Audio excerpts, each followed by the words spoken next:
Spirit right now. Oh, rialalama shandri andri andri ande.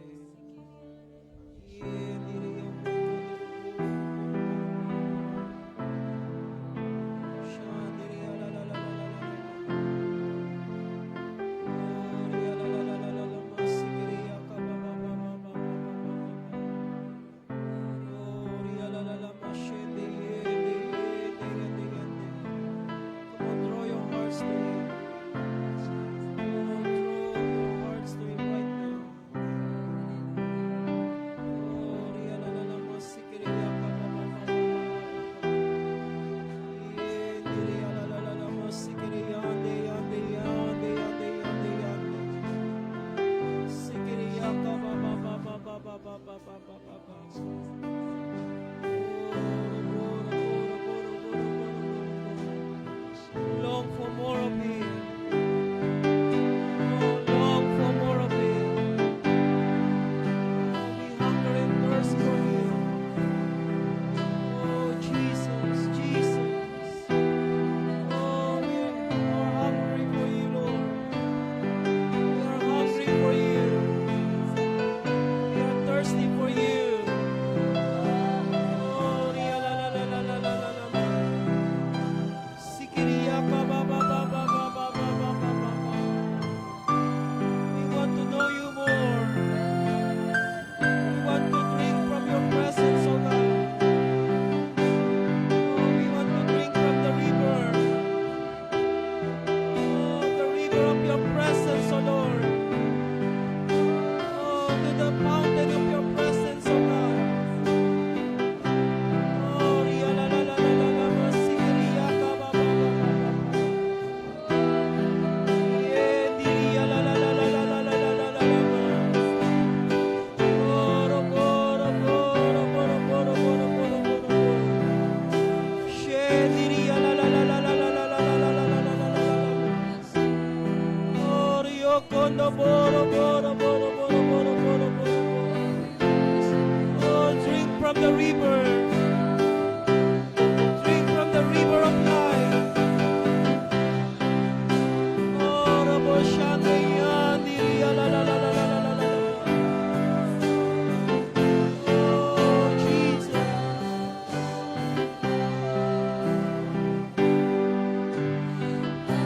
Stand here until the waters of my soul long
your heart.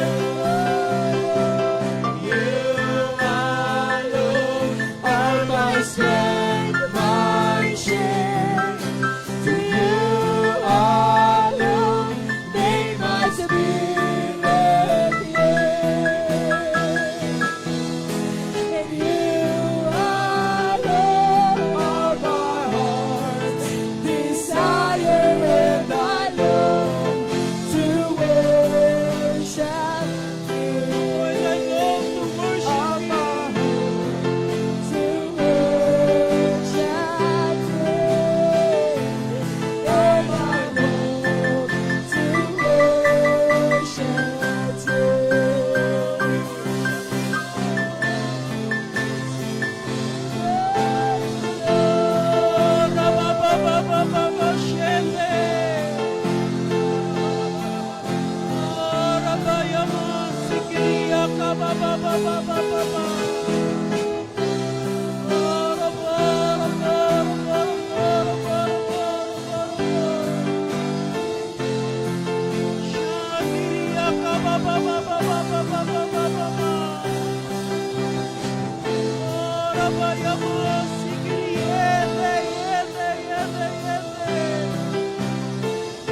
Oh, hallelujah, hallelujah. Oh, we worship you. We worship you. Oh, rabo, rabo, rabo, rabo, rabo. Oh, rabababa, yakanda yama. Oh, we worship you.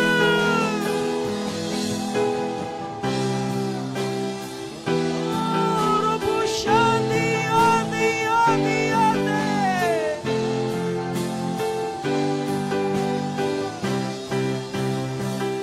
Hallelujah.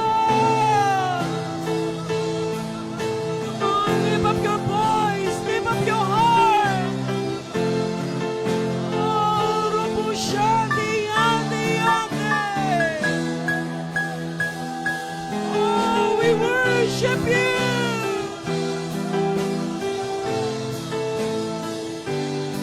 Oh, hallelujah, hallelujah.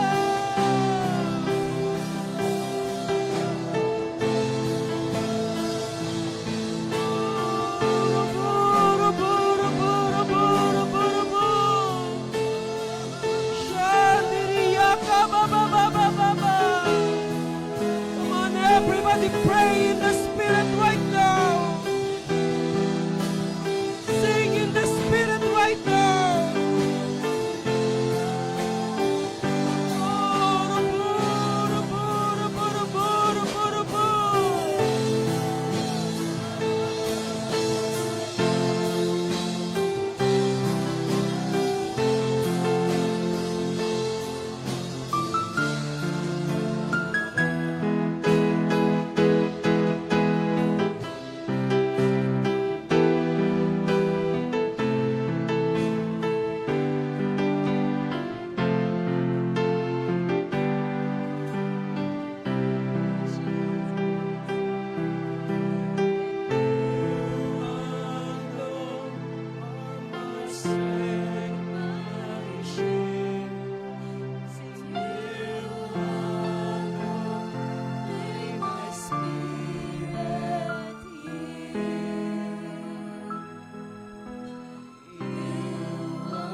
The last time with all our hearts, soul, and the spirit.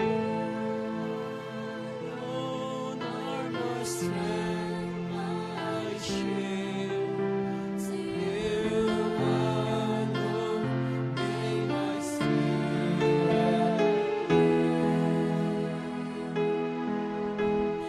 You alone are my heart's desire, and I long to worship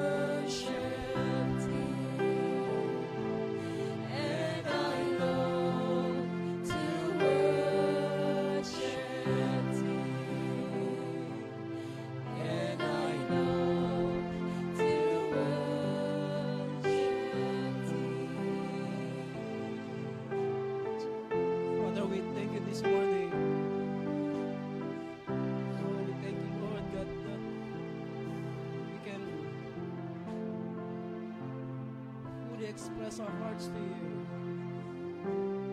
We can freely enter into your presence without any hindrances in our heart. For you. You're the one who make way for each one of us to enter in. Thank you, Lord God, for giving us this kind of access into your presence,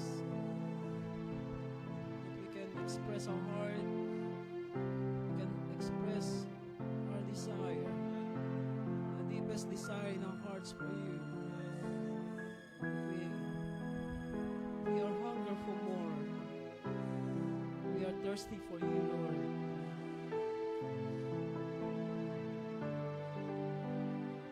We can drink from the river that will satisfy our soul.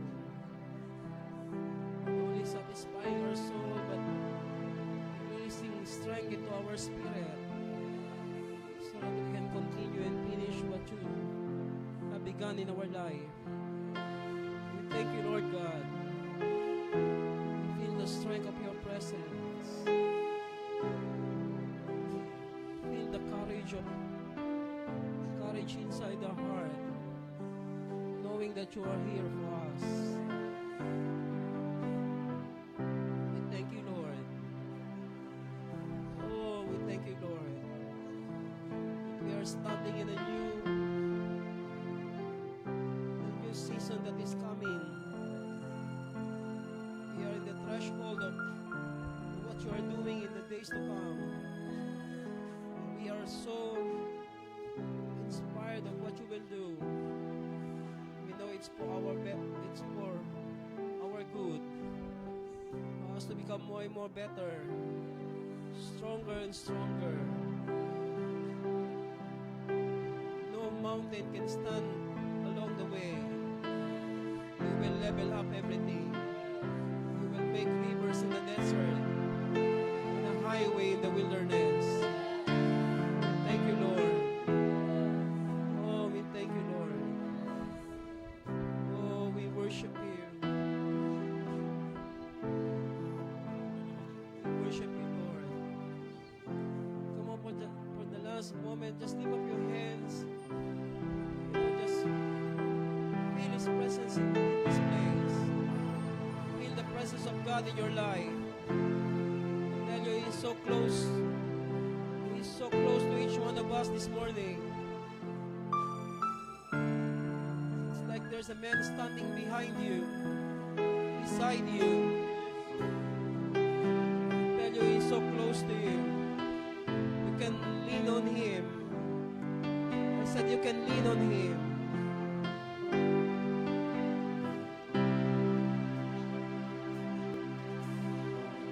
Oh Lord, we thank you, Lord. We thank you, Lord. We can lean on you. We can trust you with everything. We will have no fear of any kind, because we know you are here. Oh Lord, thank you for your grace and for your mercy, your kindness to each one of us. Because we know it's not by what we do, it's by your grace and by your mercy. Thank you, Lord. Oh, we thank you, Lord. We thank you, Lord. We thank you. In Jesus' name, amen. Amen, amen.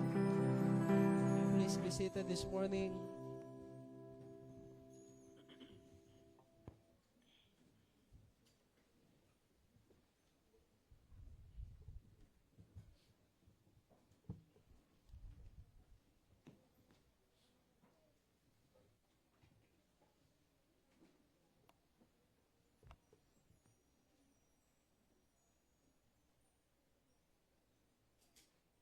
We put our confidence in Him.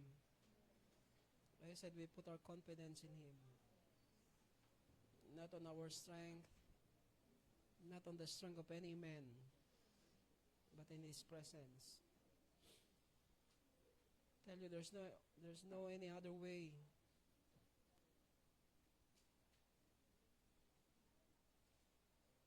Not the ways of man. They said not the ways of man, not the ways of this world. Only in the presence of God. Isaiah chapter 6. This morning we will talk about 5 aspects of life that will establish us in the presence of God. 5 aspects of life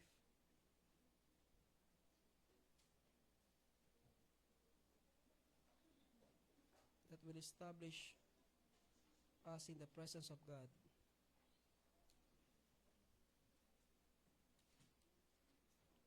Sorry, five aspects of life that we need to redefine, that will establish our life in the presence of God. 5 aspects of life that we need to redefine, that will establish us in the presence of God. Isaiah chapter 6, in verse 1. In the year of King Uzziah's death, I saw the Lord sitting on a throne, lofty and exalted, with the train of his robe filling the temple. Seraphim stood above him, each having 6 wings. With 2 he covered his face, and with 2 he covered his feet, and with 2 he flew. And one called out to another and said, Holy, holy is the Lord of hosts. And the foundation of the thresholds trembled at the voice of him who called out, while the temple was filling with smoke. Then I said, Who is me? For I am ruined, because I am a man of unclean lips, and I live among a people of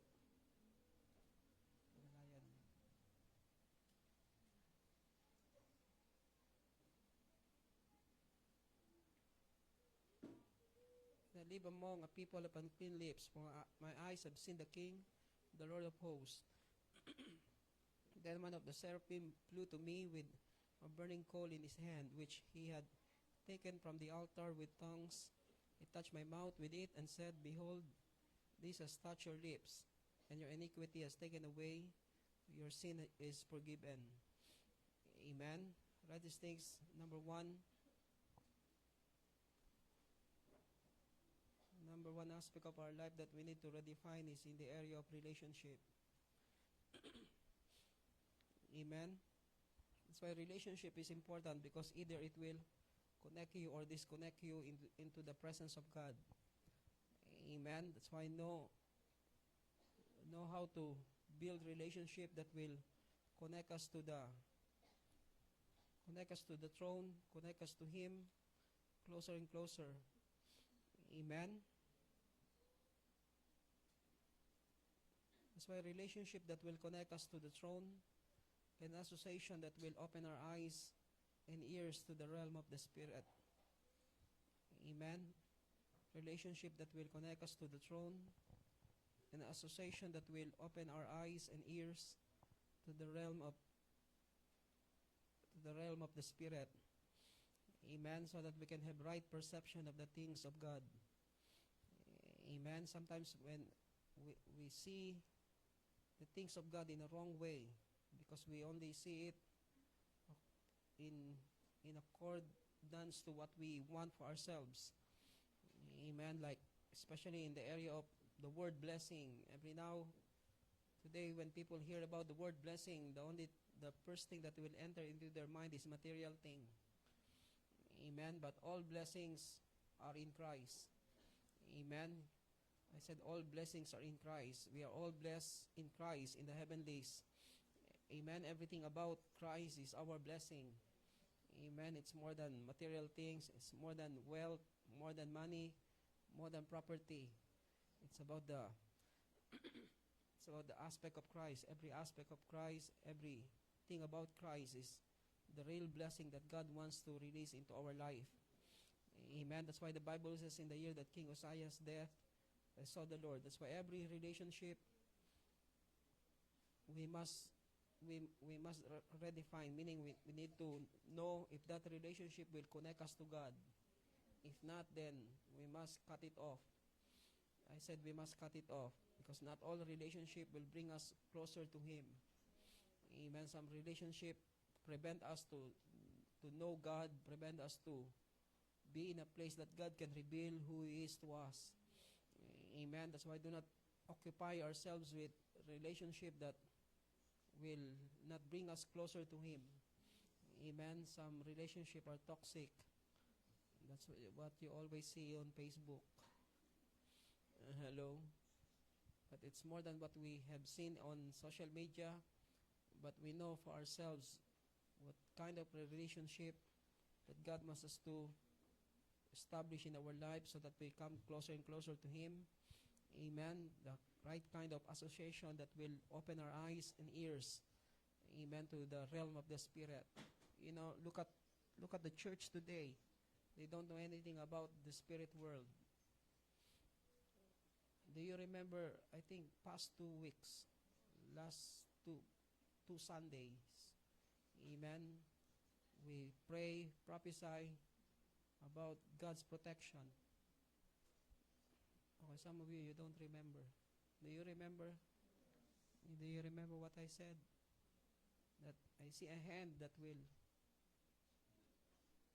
remove us from accident. Amen. I tell you, God is true. Amen. Na-aksidente si Kuya Mar. But God protected him. Hello. I said God protected him.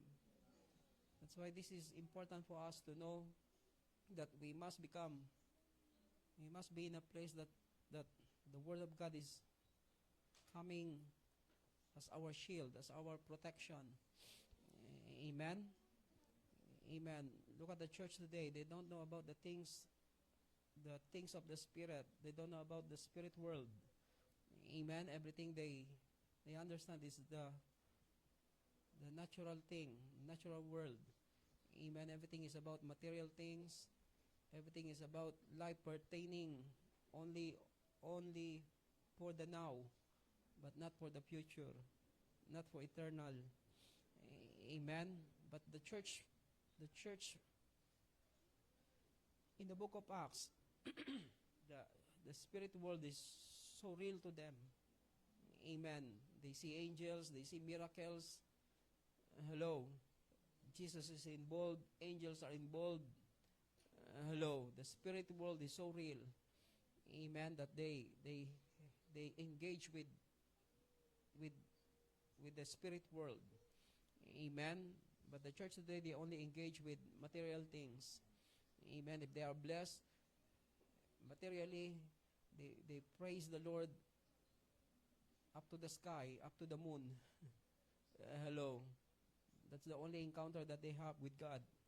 But for us, the day will come, the spirit world will become so real to us. Amen. We know we will see God's hand. We will see angels getting involved with us. Amen. Hey, are you listening? Amen. That's why we must redefine every relationship, meaning we need to know if that relationship will connect us to God. Amen. If that association will open our eyes and ears to the realm of the Spirit. Amen. I'm not saying become spiritist. That's not what I have said. I tell you, the day will come, our eyes will be open, we will see. I said we will see. We will hear. Amen. And this is the lacking in so many people, in so many churches, because they just keep hearing and hearing, but they don't understand what they are hearing. Amen. They keep coming in the church, and yet they don't know how to engage with the spirit world.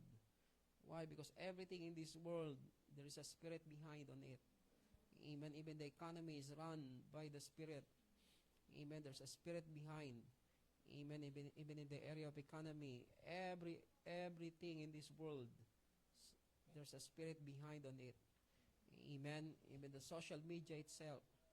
Amen. There's a spirit behind that drives the social media so that the people will be swayed on the ways of the world.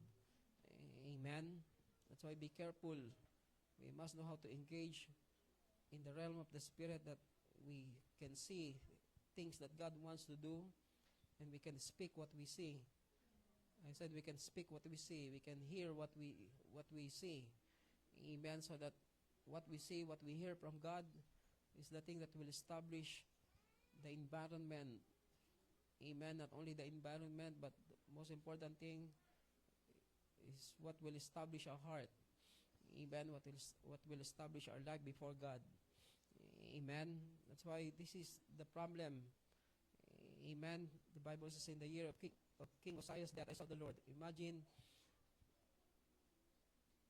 this is the problem of so many pastors. The moment they become connected to somebody who is higher, somebody who had a position, they thought they are the man. Hello. Like Isaiah, he thought that he is the man of the hour because he is so close to the king. He is a best friend to the king and can speak to the king anything he desired for the people, but it will not help him in that matter, especially in the things of God. Amen. That's why so many things that we need to cut off ourselves so that God can begin to work in our life in a new way. Amen. I said so that God can work in our life. Amen. In a new level. Amen. The Bible says in the year of King Uzziah's death, I saw the Lord sitting on a throne, lofty and exalted. That's why we must have the right perception of the things of the Spirit. Amen. The Bible says in verse 2, Seraphim stood above him, each having 6 wings. With 2 he covered his face, and with 2 he covered his feet, and with 2 he flew. That's why the things of the Spirit is not, sometimes people come into the church, coming into the church become a ritual. No, spiritual things is not a ritual. I said the things of the Spirit is not a ritual. It must become our lifestyle. Amen. It must become part of our life. Some people do all the rituals. It doesn't mean they are. Amen. Even if you keep doing it again and again, it doesn't mean you become what you do. Amen. Unless it becomes your lifestyle, it become part of your life. Amen. I said it must become part of our life. Amen. It must become our lifestyle, not a ritual. Amen. The things of the Spirit is not ceremonial duty. The things of the Spirit is not a ceremonial duty. Amen. Look at the angels in heaven. They are not doing rituals there. It's their life. I said it's their life. Amen. They're not doing ceremonial duty in heaven. But they are affected by the reality of the one who is seated on the throne. Amen. That's why the things of the Spirit is not ceremonial duty, but a reality of who He is to us. The things of the Spirit is not a ceremonial duty, but a reality of who He is to us. Amen. That's why we don't do ceremonial duty. Amen. Because we know who He is. We do what we do. I said we do what we do because we know who He is. Angels worship God, not because they do it in a ceremonial way. They worship God because there's some aspect of God that is revealed to them. Amen. Everything of God that is revealed to them, that is the thing that they do, and that is the thing that they say. Amen. They are moved of what affects them and what is coming to them. Amen. But look at the church. People become more and more. People only do ceremonial things. Amen. Minsan pagka nakatiga sa traditional church, akala mo Katoliko pa din. Tumayo tayo lahat. Tayo ay makakaupo na. Hello. Kulang na lang mag-sign up the cross. Hello. Amen. But this is the scenario in heaven. Amen. Why? Because the spirit world, or the spiritual things, is not a ritual. Amen. It's not ceremonial. Amen. It's the reality of who He is to us. Amen. The more we know Him, the more we will act according to what is revealed to us. Amen. That's why we must know Him. We must know Him by revelation. Amen. And divine encounter. I said we must know Him by revelation and divine encounter. In these last days, that's why the Bible says in the book of Daniel, those who know their God will do great exploits. Amen. Only those who know their God will do great exploits. Amen. That's why we must know Him. Amen. Know Him by revelation. Amen. This is the Ark of Noah. Amen. Yan yung anak yan. Gawing siopaw yan. Hello. That's why hello. Are you here? Amen. That's why we must understand that in the last days, only those who know their God will do great exploits. Amen. That's why we must know Him by revelation. Amen. Not just by our human mind and experiences of receiving blessing here and there. Oh, God is good because He gave me this money. God is good because He gave me this property. But we don't know Him by revelation. Meaning, God is revealing to you things concerning of who He is. Amen. We don't know Him by divine encounter. We have no access to the realm of the Spirit. Everything we do is a natural thing. Everything we say is natural word. Amen. But the day will come, what we speak will affect the environment, will affect the lives of the people. Amen. You know, that's the power of the prophetic. Hello. I said that's the power of the prophetic because when God speaks to you, hello, you're engaging in the realm of the Spirit. Amen. You're engaging with God who is speaking from above. Amen. And the moment you prophesy what you have heard, what you have received from Him, then you can affect the environment. You can affect the lives of people. Amen. You can affect the destiny. Even the time can change because of the word. Hello. I don't know if you see it on Facebook. I don't know who prophesied it, but don't believe it. Hello, July 25, 2025, there will be a great earthquake in the Philippines. I tell you, I'm not saying, you know, it's nobody can predict when the earthquake will come. Only God. But if God can speak to us,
the exact date, exact time, it will be great. That will be our prayer. But the word is already released. There will be no any big one. The only big one is God. Amen. Amen. God already released His word that God will protect our nation from all calamity or disaster. Amen. Because sometimes people put fear into some they call themselves prophets and put fear into the hearts of the people. But fear is not comes from God. I said fear did not comes from Him. Amen. Courage is. Amen. Every time God speaks, it will gives us courage. I said it will make us courageous. Amen. When God began to stir up the hearts of David, he became courageous. Amen. He's so courageous to face Goliath. Amen. Why? Because it comes from God. That's why when something hits you and you have fear, you must know exactly it did not comes from Him. Because He's not the author of fear. I said He's not the author of fear. Amen. How about the fear of the Lord? It's a different thing. The fear of the Lord prevent us to do things that will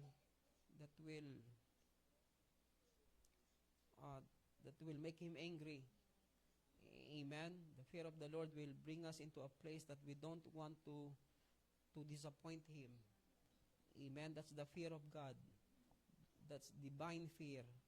But the fear that makes you run away, that makes you afraid, is not comes from Him. Amen? Amen. That's why this is the time for us to get engaged with the things of the Spirit. Amen. And get engaged with God, not only in praying about, Lord, I want to have this, I want to have that. The church is so busy in engaging with all kinds of things in this world. But we must engage our lives into the things of the Spirit. Amen. That's why the Bible says, I see the Lord. Okay, what do you see? Will affect your life. Amen. I said, what do you see will affect your life. Amen. The Bible says, I saw the Lord sitting on the throne. Amen. That's why we must see Him, that He is the one who rule and reign. Amen. What you see will affect your life. If you see God seated on the throne, meaning you must know that He is the one who rule. Amen. He is the one who reign. He is the one who have the full control of everything. Amen. Let's say there will be big one. What? We don't have to be afraid. God knows how to protect those who are His. Amen. I said God knows how to protect those who are His. Amen. Alam ng Diyos kung paano tayo ingatan. Amen. Hello. Amen. That's why the Lord is seated on the throne, meaning He rule and reign. That's why if we know the things of the Spirit, if we have right perception of the things of the Spirit, we know, and we will not be afraid of what is happening around us, because we know that God is the one who rule. Amen. God is the one who is seated on the throne, not the devil. I said not the devil, not the politician of this world, but the Lord is the one who is seated on the throne. Meaning He rule, He reign, He take full control of everything in this world. Amen. The Bible says He is lofty and exalted. Not salted, exalted. Amen. Meaning He is above all things. He is above all things. He is above the big one. We don't care about the big one. We care about the big one. Amen. The big one is God. Amen. He is bigger than the earthquake.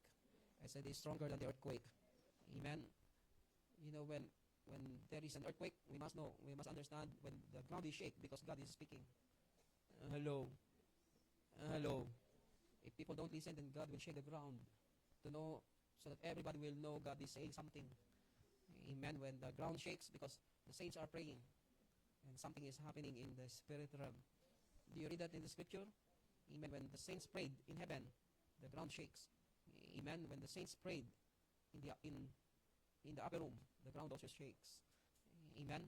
That's why when God's people become connected to the spirit world, amen, surely there will be an earthquake. Amen. That's why all these things we see it in the right way, that there will be great revival that will happen.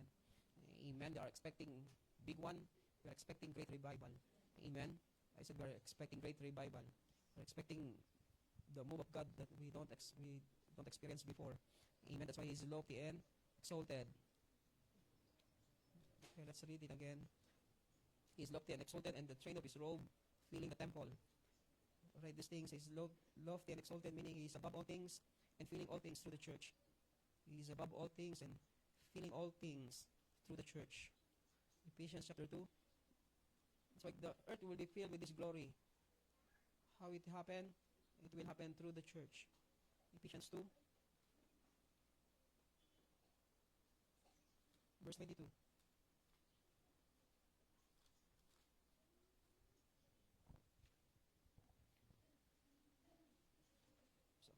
I'm sorry, Ephesians chapter 1, I'm sorry.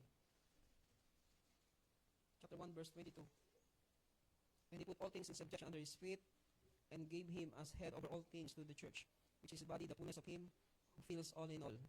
Amen. That's why in Isaiah chapter 6, the Bible says, He is lofty and exalted, and the train of His robe filling the temple. Amen. That's why from the church to every streets. Amen. I said from the church to every streets, through the church to all the nations of the world. Amen. The Bible says seraphim stood above Him, meaning in heaven He served well and represented accurately. Seraphim stood above Him, meaning He served well and represented accurately. That's why if we have right perception of the things of the Spirit, everything we experience in God will bring us into a place of serving Him well. Amen. And representing Him accurately. Because that's the things of the Spirit. It's not something, nakakita na ba kayo na naranasan niyo yung maghampas ng tutube? Then, sobrang dami. Kawawa naman yung childhood nyo. Ang gagawa nyo nung bata kayo? Di ba, nung elementary sa area 1, di ba? May time na, may hapon na sobrang dami ng tutube. Kukuha kami ng patpat, may maraming sanga-sanga. Kasi namin, alam namin na papatay na tutube. Di pa rin naubos. Hello. Hello. Kung saan sila liliparan. Hello. Nakita na kayo ng ganong senaryo? Kawawa naman kayo. Joke. We're always waiting for that time. Hello. Excite kami. Bagay, pinanganak kayo, polluted na ang atmosphere. But during our time, the air is clean. Hello. The air is clean. Malalaman mo raw kung malinis pa ang hangin, meron pang tutube, tsaka paru-paro. At sa gabi, meron pang alitap-tap. Pag wala na kayo nakikitang alitap-tap sa gabi, at paru-paro sa umaga, tutube, sa hapon, sabihin yung hangin, marumi na. Hello. You know what I'm trying to say is in heaven, they are all serving God well. Amen. And they are representing God accurately. Amen. Hindi katulad ng kahit gaano karami ng anghel, they are not just flying around and doing their own thing. Hello. Hello. Angels are more than us. Hello, mas marami ang anghel kaysa sa atin. Ilan na populasyon ng mundo? 8 billion. Amen. Close.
To 9 billion.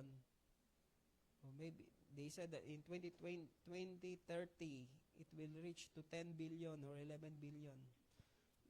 Hello, I don't know. I'm right with the statistics, but we need to understand that in the spirit realm, even man, meaning he served well and represented accurately.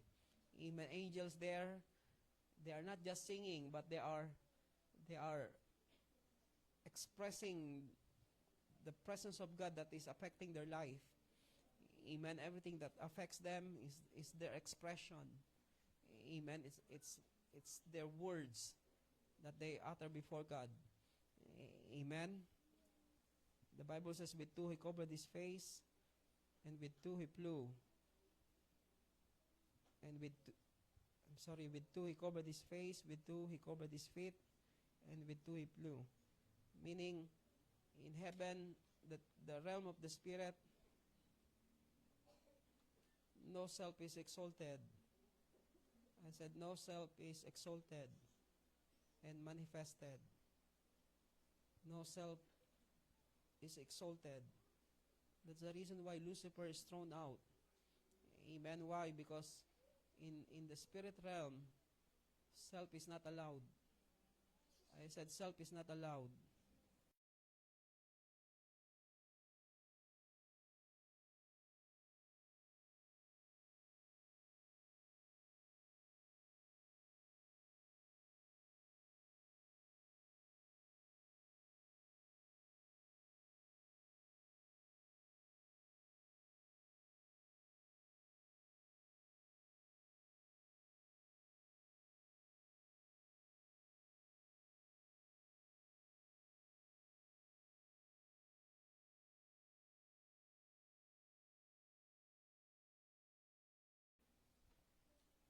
That's why the more we engage in the realm of the Spirit, the more we know how to behave right before God and before one another.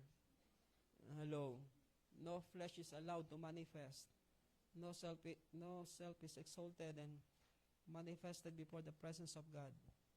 Amen. That's why the Bible says even these angels are so powerful and yet they don't exalt themselves. Amen. There's no self-exaltation. Amen. And self is not manifesting in His presence. Amen. Number 2, that will establish us in the presence of God. Number 2, in the area of personal consecration. That's why relationship must redefine in this hour. Make sure the relationship that we have will bring us into a place of seeing Him, hearing Him, and become more and more connected to Him. Amen. Number 2 is in the area of personal consecration. In verse 5, then I said, who is me, for I am ruined, because I am a man of unclean lips. Are you listening?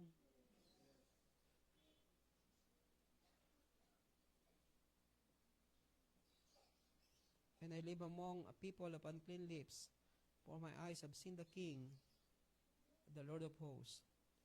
Amen. That's why it will establish our lives when we consecrate our lives before Him.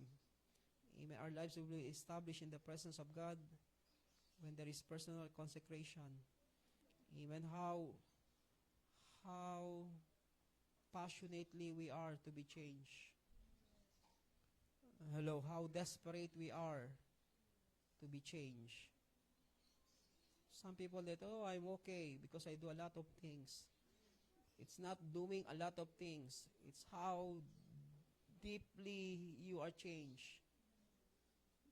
Hello. Because people, they just covering themselves of what they do. And yet they are not changed. Di ba? Yung iba nagtatago doon sa ginagawa nila. Pero hindi sila nagbabago. Don't cover yourselves of what you do. Isaiah keep prophesying, chapter 1, chapter 2, chapter 3, chapter 4, chapter 5. He is okay until he come into the presence of God. Then he start to realize he is not okay. Hello. Hello. We can do a lot of things, but it doesn't mean we are okay. We can have all the ministry. It doesn't mean we are okay. Until we desire deep change, total change, real change, not cosmetic change. Okay, this is the problem because we don't have encounter with God. We don't know what changes God requires from us. And the change that He Himself doing in our life. Not self-change, but God change. Sometimes we only do self-change. Hello. Hindi ko to gagawin, pipigilan ko sarili ko. It's all those things are self-change. I'm not saying don't make decision, but what I'm saying is it's all your own strength But when we come into the presence of God, He is the one that will bring change into our life. The God change. I said the God change, not self-change. Hello, the problem with self-change is you are projecting yourself. You want to project the image of yourself. That you are good, you behave right, you don't talk so that all these things is just about self-change. Hello, but God change is different. He's the one working. He's the one working in you. He's working on your behalf. Who can cleanse his lips? Only God. Hello, who will allow Isaiah to enter into the very presence of God, even though Jesus had not yet died, and nobody can come before the throne because the blood is not yet shed. Do you understand this thing? But God can make a way. I said God can make way. God can work on our behalf so that we can enter in. Why? Because He is God. I said He is God. Imagine there's no blood available yet, and yet Isaiah entered before the throne, entered before the very presence of God. That's why if you ask AI, he cannot answer this thing. Hello, because we don't know this thing, but we know this thing. Hello, ask AI. Some people, they ask AI. I remember one pastor, he asked AI, why Isaiah enter into the very presence of God, and yet there's no blood yet that is shed? AI said, I don't know what you are asking about the thing. When God begins to work on your behalf, God will make things available for us. Amen. He will give all the provisions so that we can be in His presence, regardless of who we are. I said regardless of who we are. Amen. Hindi ko pa na-experience magtanong kay AI. Ayoko rin subukan. Yung iba kaibigan na si AI. Namimiss na nga nila minsan si AI. Namimiss ko si AI. Hindi ko na nakakausap. I'm just joking. But sometimes people are like that because if you don't have real companion, then you will. Kaya nga, di ba iba pati robot pinakasalan? Why? Because they don't have real companion. Because they don't have real relationship with God or with any man. Baka iba sa inyo, hindi na nila ako pinapansin. Si AI na lang papansinin ko. Are you listening? That's why in the area of personal consecration, amen, then I said, who is me? That's why we must understand that we need to continually cleanse by God until we are totally redeemed, spirit, soul, and body. I said, we are totally redeemed, spirit, soul, and body. Amen. There's no problem of being saved. We are saved. Hello, because it is God's work. Amen. I said it is God's work. Nobody can save themselves. Only God can save us. Amen. Amen. But He did not only save us so that we will not go to hell. He saved us so that we can also He is also redeeming us. Amen. He redeemed us. The Bible says He sanctify us, glorify us. Amen. Amen. That's why in the area of personal consecration that we must understand the purchasing power of His blood. Amen. That because of His blood we are cleansed. I said because of His blood we are cleansed. If we talk about salvation, salvation is very simple. Amen. Christ died for us. Amen. But it's not just a word. It must be our experience. We know that Christ died for us. Amen. Without His death on the cross, we will not be saved. Salvation is not by works. It's by grace. Amen. By putting our faith on what He had done for our sake. Amen. We are not saved because we have ministry. We are not saved because we do good things. We are not saved because we have encounter. Hello. We are saved because He died for us. And we have faith on the Son of God. Amen. Because there's no any other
way of being saved only by putting our faith on the Son of God.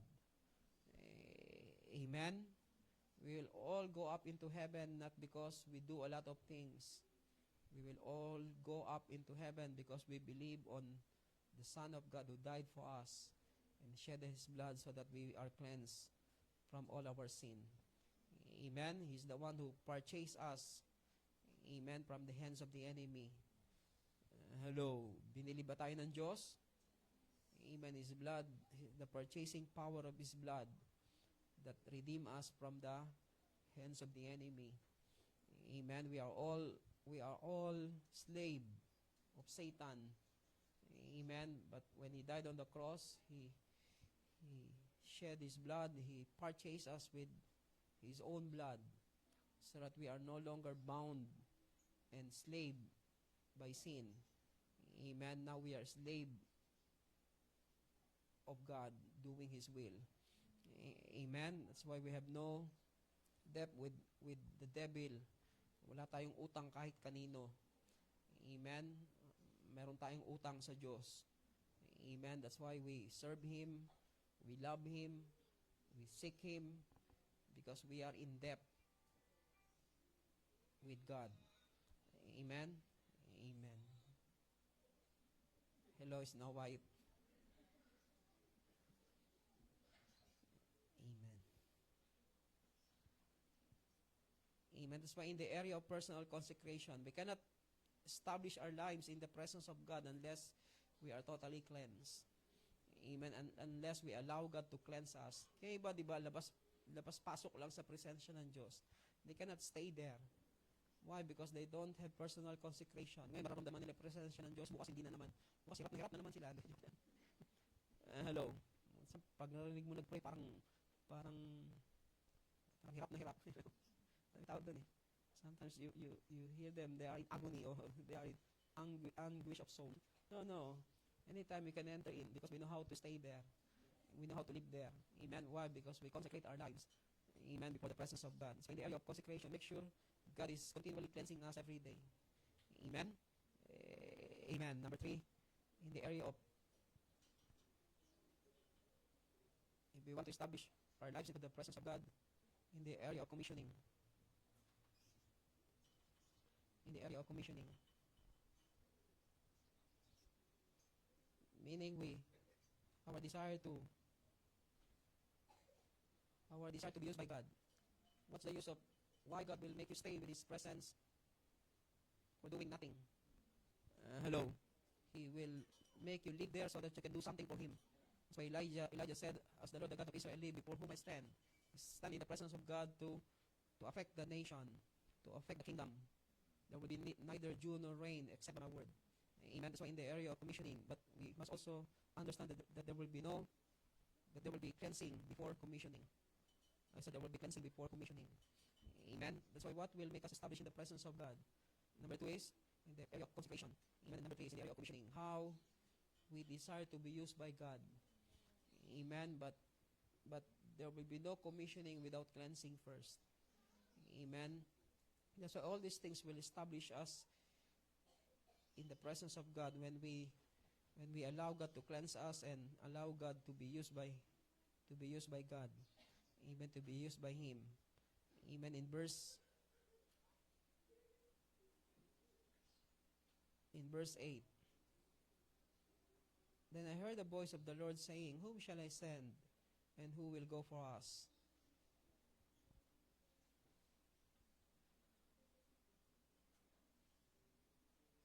You know, the problem with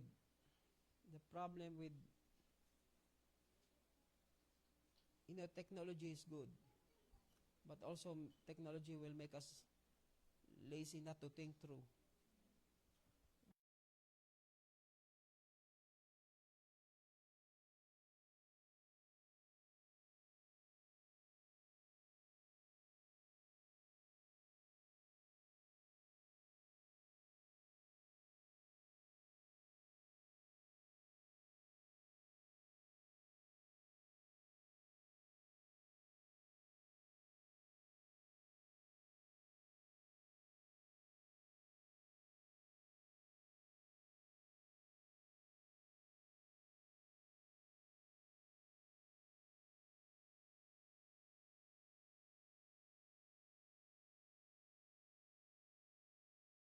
Hello, because everything is available. Amen. If you type how to make manuals, then they will give you all the things that you need to do. Amen. How to make manuals for children, and everything will be available. But it's not by revelation. It's by the mind of man. Hello. That's why if we need to use it in the right way. Amen. It must be only for guide. Hello. But not just receiving as it is. Amen. Are you listening? So in the area of commissioning, make sure we will not go out there unless we are totally cleansed first. Amen. Amen. Because everybody wants to be used by God, and yet they don't allow God to cleanse them. Don't be too excited. Hello. Don't be too excited to go outside. Get excited in allowing God to work inside your life. Amen. Because if God cannot work in you, you cannot work for Him. I said, if God is not working in you, you cannot work for Him. Hello, I work for God, I work for God. But God is not working with you. God is not working in you. God must work in you first so that you can work for Him. Hello. Hello. Hey, this is the problem of the generation today. Everything, they want to get involved with everything. They want to get involved in all the things that they see. But but they don't know how to work with the one who wants to work inside of them. That's why Isaiah, before he received commissioning from God, he allowed God to work in him first. Amen. Amen. Number 4, in the area of partnering with Him in doing His will and representing Him. In the area of partnering with Him in doing His will and representing Him. You know, some people after they receive from God, immediately they want to do things. Make partnership with Him first. I said make partnership with Him first. So you know exactly that what you will do is not your will, but His will. Amen? What you will project is not yourself, but you are representing Him. Amen? Hello? Minsan makita mo agad yung tao kung ano yung pinoproject. Amen? They are projecting themselves. Minsan pagka huminga muna kayo ng malalim, Lord, it's not me. It's not about me, it's you. Hello, not immediately putting yourselves in the front and then you start to imagining yourself how you know, people are like that. You know exactly what they are doing in the front. Hey, are you listening? So also in your personal life, I'm not just talking about ministry. I'm talking about our everyday life. Hello, how God will commission you. I'm sorry, how we can establish our lives into the presence of God if we are not in partnership with Him.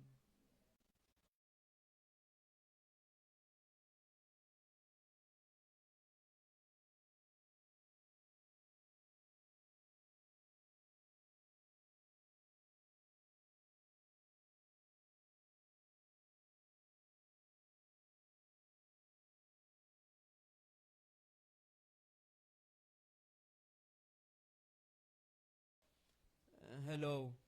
That's why we must be in partnership with God. Amen. That we must understand that it's not our will. Amen. But His will.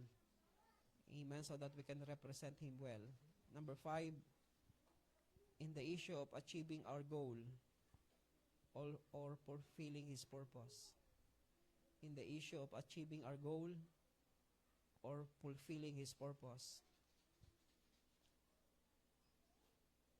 Maybe next week I will add more things about this thing. we'll go back again to point number 1 until point number 5. In the issue of achieving our goal or fulfilling His purpose.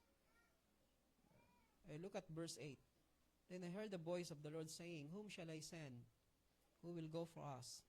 Then I said, Here I am. Here am I, send me. Hey, imagine the word I there is no longer a small letter. It become bigger. It become a big letter. Why? Because Isaiah now become one with the Lord. I said Isaiah now become one with the Lord. He's no longer himself, but he become one with God. Here am I, send me. He said, Go and tell these people, keep on listening, but do not perceive. Keep on looking, but do not understand. Render the hearts of these people insensitive, their ears dull, their eyes dim.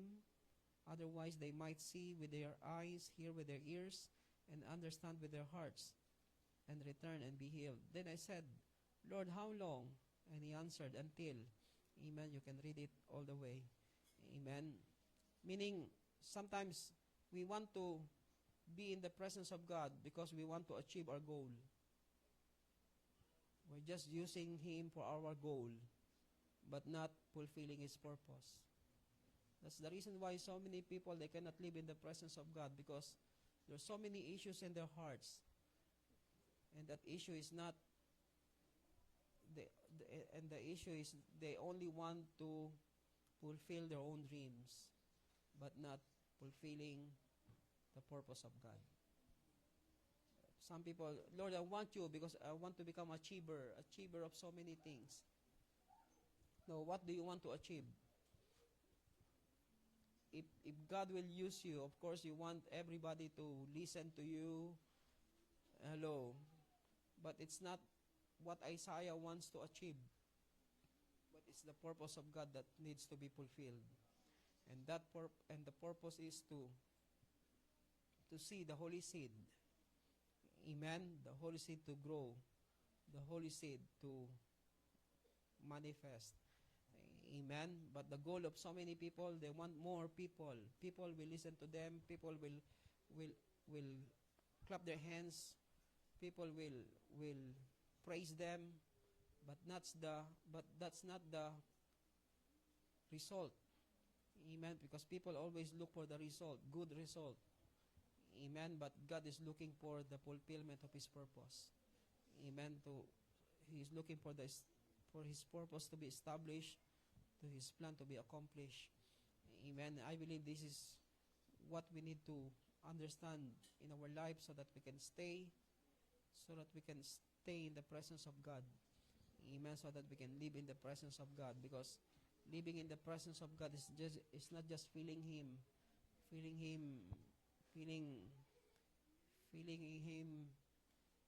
like goosebumps. Amen. It's more than goosebumps. Amen. It's about being engaged with Him. Amen. Engaging in the presence of God. Amen. That's why number 1 is relationship. Amen. Make sure our relationship is right. Amen. Our the association that we have will bring us into a place that our eyes will be open. Amen. Number 2 is in the area of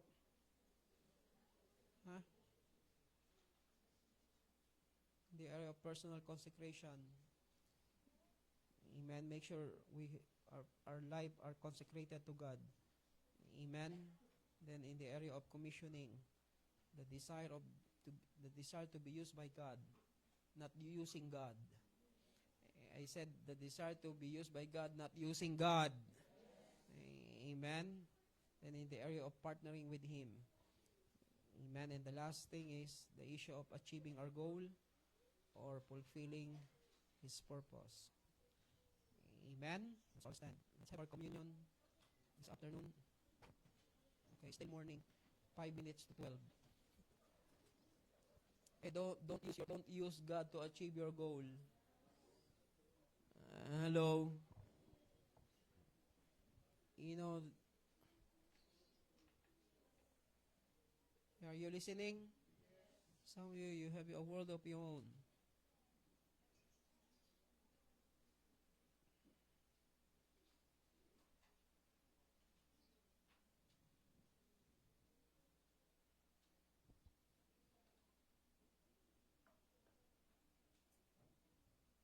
You know how long we will allow ourselves to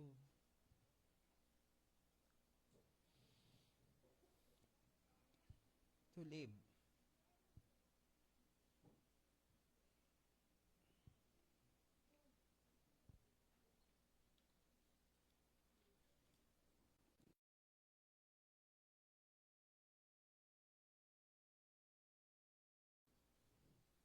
That's why make sure not only young people but all of us here. Amen. Make sure you have friends that will help you to see God, not having friends that will make you blind of who God is into your life. Hey, do you understand what I'm saying? Hey, everybody listen to me. Make sure you have friends that will help you to see God. If your friend is not bringing you closer to God, then cut it off. Hello. Even everything pertaining to relationship that will become hindrance into your relationship with God and not bringing you into a place of being close to Him, cut it off. I said cut it off. Amen. Then the other thing is make sure you consecrate your life. Amen. Choose to be holy before Him. Choose to be clean before God. Amen. I said choose to be clean before God. Every time you come before the presence of God, you desire to be more and more cleansed before God, because only clean vessel will be used by God. Hey. Amen. Are you listening? Ngayon ko na nga lang kayo na, hindi ko na kayo kakausapin. Tapos pag di ko kayo kinausap, malulungkot kayo. Hello. That's why sometimes some people, I don't want to talk with them because I know they will not listen. That's why consecrate yourself. Do you want to always have the presence of God in your life? Yes. I said, do you want to have always the presence of God in your life? Yes. Then have personal consecration. Amen? Make sure you separate yourself from what is not of God and the things that will defile your life. Hello. Hey, do you understand the word? Separate yourself from the things that will defile your life. Amen? Sabi pa ni Tintin noon, separate yourself. No, meaning you cut yourselves off from the things that is not of God. Amen. Number 3, make sure your desire to be used by God will be always there. But we have to understand that there will be no commissioning without cleansing first. Amen. Then be partner with God. Amen. And this is the important thing. Make sure you don't use God. I said you don't use God for your own purpose or just as achieving your goal. Amen. Some people, they're only using God to achieve their goal. When they reach their goal, they forget God. Amen. They only come to God or just I don't know what they are doing in the church. What they are doing in the church. Sometimes I want to ask some people what you are doing here. Hello. But I don't want to be rude. You're rude.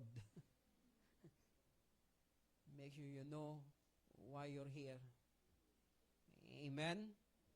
I said you make sure you know why you're here. We're not using God in this place. I said we're not using God just to achieve our goal, but to fulfill His purpose. Amen? You know, every now and then, ask God, talk to God, communicate with God. Amen? Amen. Sometimes I said to him, Lord, I'm afraid to ask this question to you. Some question I'm really, really afraid to ask God. Nalala ko yung kwento ni Tunde, anong sabi nung isang miyembro niya, Lord, I want to see you. Then every now and then he see God because he asked something that he's not really serious about it and no purpose of asking that question or asking God about it. Lord, I want to see you. Open my eyes. I want to see you. Then God opened his eyes. Everywhere he look, he see God. Then he's so afraid. Hello. So don't ask something that you are not really serious about it. I imagine every now and then when you look around, you see God. You don't know God. You thought God is just like something na I tell you, it will make you afraid. It will make you fear.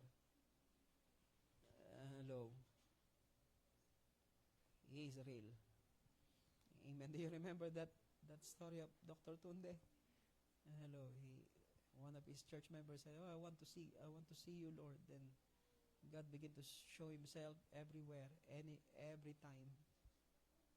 Parang naging multo ang Diyos sa kanya. He closed his eyes so that he will not see God. Amen. Father, we thank you this morning. We thank you, Lord, that we can enter in. We can enter in by your blood, through your blood. We thank you for the gift of salvation. It's not by our work. It's not by our own strength, because we cannot do it by our own. Thank you, Lord, that you died for us. And every time we partake communion, we remember what you have done. We remember your dying on the cross, the shedding of your blood, so that we can be redeemed, so that we can enter in, so that we become part of you, so that we can come boldly into the throne of grace and find mercy in times of need. We thank you, Lord God, not like Isaiah, that he is cleansed only by the coal that is in the altar, but we are cleansed by your blood. One seraphim took coal from your altar, and put it on Isaiah's lips, and he is cleansed. But we are cleansed by your own life, by your own blood. To take coal from the altar is easy, because so many coals in the altar. But to be cleansed by your blood is more special,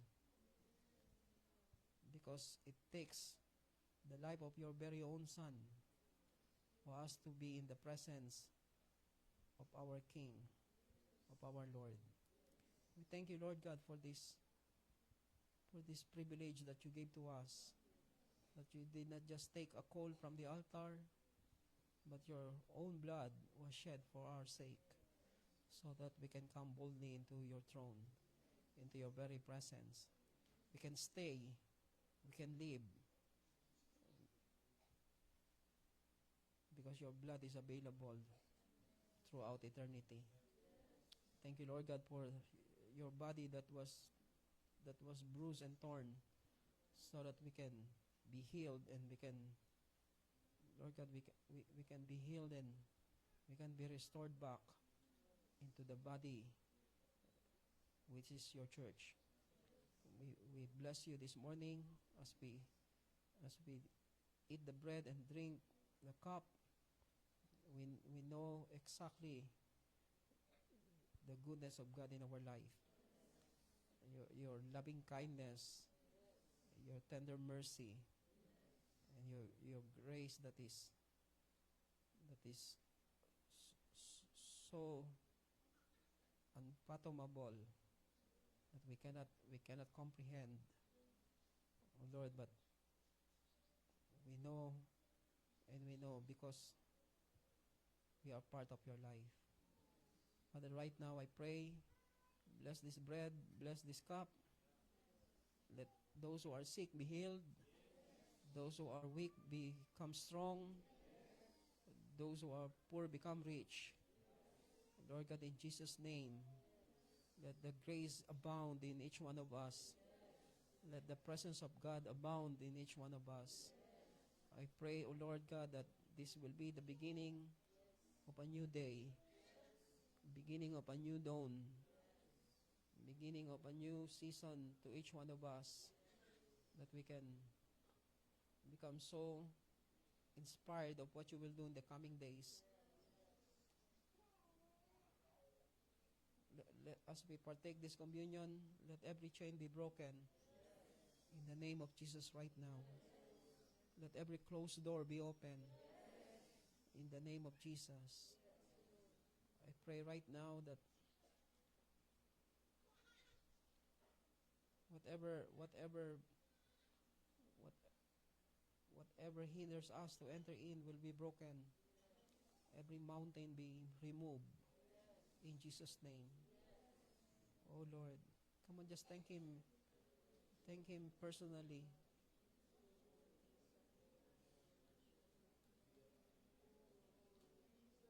Thank Him for what He had done and the things that He will continue to do.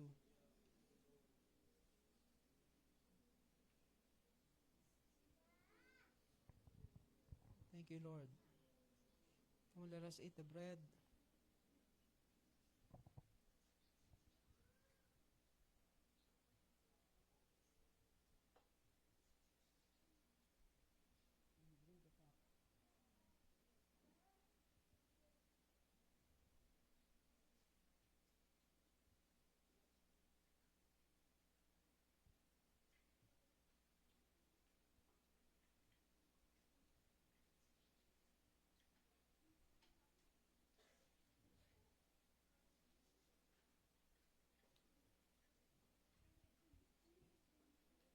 Come on, everybody, lift up your hands.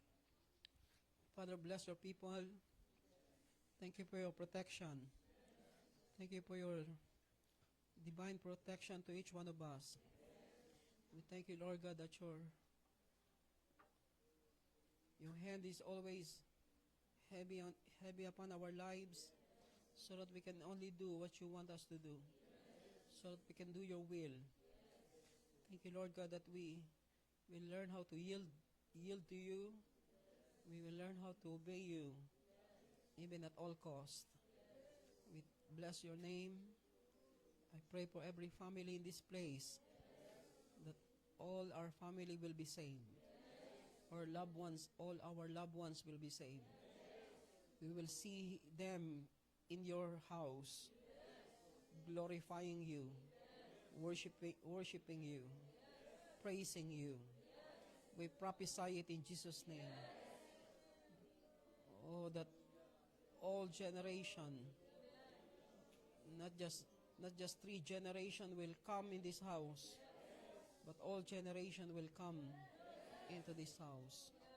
Oh God, I pray that every works of their hands will be blessed. Strengthen all those who are weary. Strengthen those who are weak. And thank you, Lord God, that all of us will become stronger and stronger. We will become better and better. And we will take influence everywhere we go. We thank you, Lord. Now to Him who is able to keep you from stumbling and to make you stand in the presence of His glory, blameless with great joy.